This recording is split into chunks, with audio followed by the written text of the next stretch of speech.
আসসালামু আলাইকুম।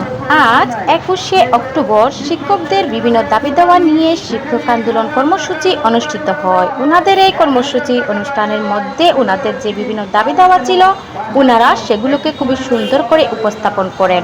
উনাদেরকে সার্বিকভাবে প্রশাসন বিভিন্ন দিক থেকেই সাহায্য সহযোগিতা করেছেন এই কর্মসূচিটিকে সুন্দর করে পরিচালনা করার জন্য।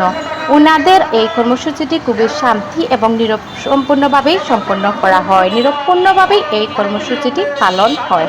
উনাদের দাবিগুলো ছিল, উনাদের দাবির প্রধান যে দাবিটা ছিল সেটা হচ্ছে উনাদের বেতনটাকে একটু বৃদ্ধি করতে হবে, পাশাপাশি উনাদের চিকিৎসার যে ভাতা সেটাকেও বৃদ্ধি করতে হবে এবং উনাদের যে বাসা ভাড়ার জন্য যে বেতন বা ভাতা দেওয়া হয় সেটাকেও বৃদ্ধি করতে হবে। উনাদের পেনশন বা যে ভাতাটা রয়েছে সেটাকেও বৃদ্ধি করতে হবে। ওনারা ওনাদের এই সমস্ত দাবি দেওয়া নিয়ে বিভিন্ন দেশে, সারা দেশেই আন্দোলন কর্মসূচি পালন করে যাচ্ছেন।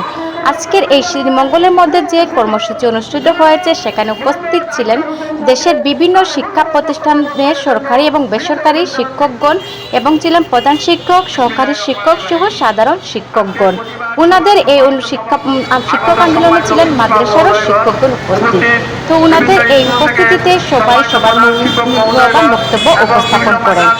তো আপনাদেরকে আমি এই আন্দোলনটিকে আপনাদের সাথে শেয়ার করেছি এবং এই আন্দোলনটা যতটুকু পেরেছি সেটি আমি আপনাদের সামনে উপস্থাপন করার চেষ্টা করেছি।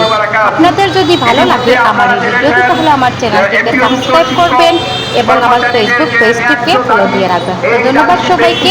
তো দেখতে থাকুন এবং শুনতে থাকুন শিক্ষক আন্দোলনের কর্মসূচিটির মূল বক্তব্যগুলো। এবং প্রতিরোধ করে তোলা হয়েছে।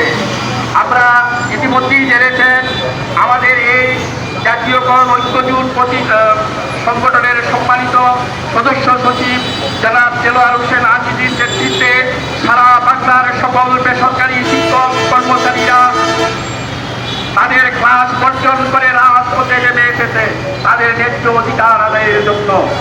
আমরা বেশি কিছু বলতে চাই না। আমাদেরকে যারা সহযোগিতা করেছেন, বিশেষ করে প্রশাসনের সম্মানিত আইন শৃঙ্খলা রক্ষাকারী বাহিনী আমাদেরকে সুন্দরভাবে সহযোগিতা করে আসছেন। আমরা ইনশাআল্লাহ তাদের কাছে আমাদের দাবি আদায়ের আগ পর্যন্ত আমাদেরকে যেখানে যেতে হয় আমরা সেখানেই যাব। আপনাদের সহযোগিতা কামনা করছি।